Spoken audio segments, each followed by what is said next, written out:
What's going on, you guys? It's Impossible Tech, and today we are putting in a Corsair H100i. Now this is a great case for, great liquid cooler. This is the V2, it's made by Corsair, comes with Corsair Link, AMD, and Intel cards. It's a 240mm radiator, so let's get into building this into the system. So let's open this up, shall we? Grab a pair of scissors, just go ahead and cut this plastic. So this normally is about 110 bucks.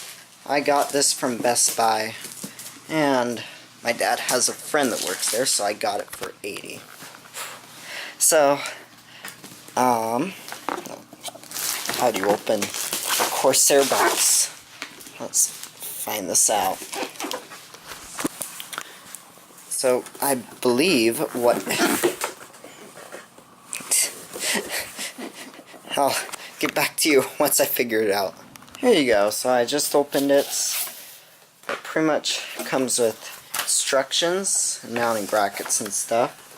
Warranty guide, defects, little card. I believe these are the Corsair PMW fans, high performance fans. Very thick. They are really high performance. They will get you through pretty much anything. Mounting bracket for A and D, I believe. And then here is the actual liquid cooler. Oh, this thing looks nice. So, go ahead, pull it out of the box, and clean off any unnecessary stuff off of your work table, if you have a smaller work table. So, pretty much just pull off all the plastic stuff, and oh, that looks nice. Corsair, oh, I love Corsair products. This looks nice. So you can go ahead, pull out your fans. But it all plugs into a USB 2.0 header, I believe. So, pretty nice, pretty nice. Let's figure out how I want this to go in our case. That's so bulky. So, this will go up front right there. So, we want the air going into the system, but we want to pull through here. So, we will put our fans on top of the radiator like that. Now, I believe if you look on the side, yeah, you might not be able to see it, but there's little arrows that point to a direction where the airflow goes. So in this fan, the airflow goes out that way. So we want to put the fan like this. And go ahead and do that with the other fan whenever you can.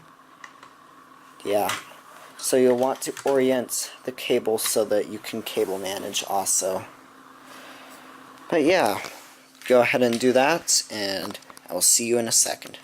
To attach the fans into the radiator, grab the bag of black screws, take the longer ones, place it through the fan, and then just screw it off into the standoffs that are made for that specific screw. After you're done with this, remove all of your side panels, including the front panel if you are attaching your radiator to one of the front fans. Now, there's a little bit of work that needs to go into putting in the radiator from the actual system.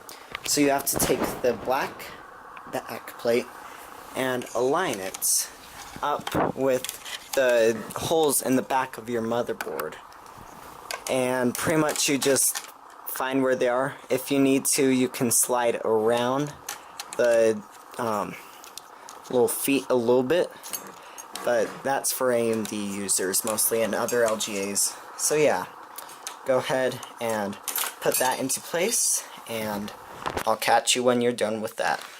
Next, remove whatever fans that you have from wherever they are that you're installing the new radiator into. Corsair was kind enough that you are able to plug in your 4-pin fans actually into this so that you do not have to have motherboard expandability. So that's pretty nice. And then you need one fan for the pump inside the reservoir thing, and then you need a header if you want to control speeds and also have the fans run off of it, and also have RGB.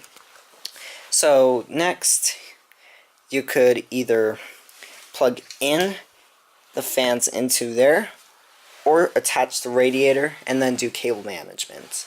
So I'll let you decide on that, and I will make my decision right now. When you actually screw the radiator in, put a washer and then a screw so that it will not break anything, and also give it better coverage for holding it down. When putting in the standoffs for the liquid cooler on the CPU, make sure you know what ones go in each. So this is 211, 115X, and then there's also AM4 and AMD. So make sure you know which one goes in, and once you have figured that out, just take the screw, bring it back here, and then the thing is through the hole, so just put the other end through the hole and screw it in.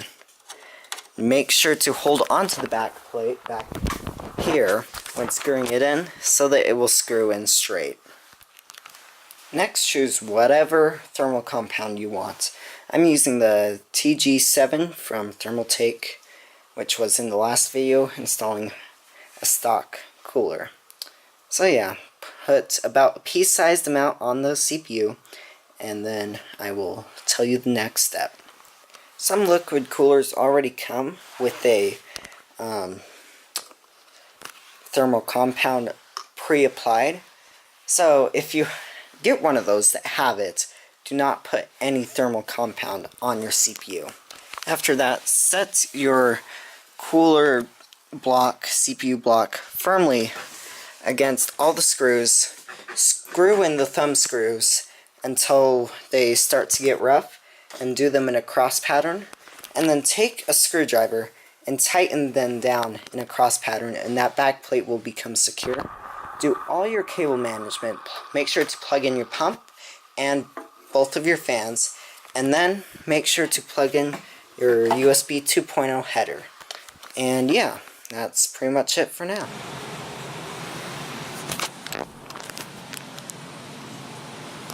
So I've been running the stress test for a little bit on just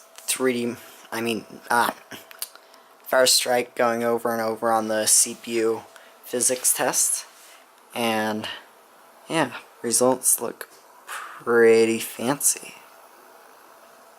Look at that CPU package, the CPU load, and the temperature of the actual liquid. So this is a pretty great product, and it cools way better than a Intel standard one. Like, funny thing, one second, on the box, look at that beautiful diagram of, yeah, so it works really well. It's fully customizable with RGB headers, all the speeds of everything. It works really great. Now, for $110, that's not a bad price actually for this product. Would I recommend this? Definitely. It's great for its price points, and just thoroughly satisfied with this. I'll be running this pretty much in all my systems for quite a while.